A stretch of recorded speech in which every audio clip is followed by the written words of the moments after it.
Josué n'est pas un suiveur. Josué n'est pas un suiveur. Josué veut expérimenter quelque chose avec Dieu. Il va s'inspirer de la relation que son maître Moïse a avec Dieu pour se l'appliquer dans sa vie.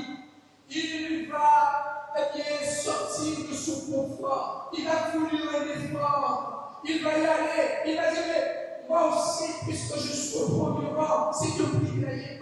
Écoutez, chez ce soir, vous aussi, vous êtes au premier rang. Vous êtes au premier rang. Vous pouvez toucher, laissez Dieu vous toucher, et vous pouvez toucher aussi le Seigneur si vous le désirez. La prière, mes chers amis, mes bien-aimés dans le Seigneur, la prière est la vertu, je le répète, qui nous sépare des souillures du monde pour nous unir à Dieu. Alors que dehors, il y avait beaucoup de souillures. Il y avait des choses certainement qui ne glorifiaient pas le Seigneur, mais Jésus était à l'abri, en contact, en présence de Dieu.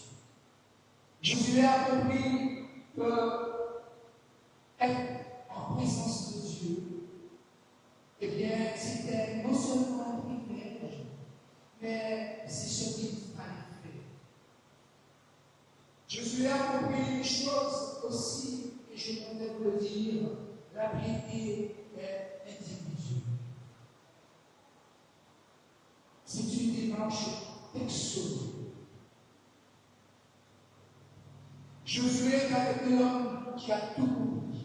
Il y avait un serviteur, mais ce n'est pas un serviteur, c'est un homme qui a le cœur de Dieu. C'est un homme qui désire que Josué grandisse aussi. Parce qu'il aurait pu dire à Josué, oh, il est sorti de la donne de papa, le serviteur, mais tu es mon serviteur. Mais pourquoi ne tu pas à ma suite? Je suis déjà sorti, mais pourquoi? Il aurait pu entrer et dire, Josué, mais que fais-tu? Enfin, mais j'ai besoin de toi. Ah! De nos jours, les serviteurs,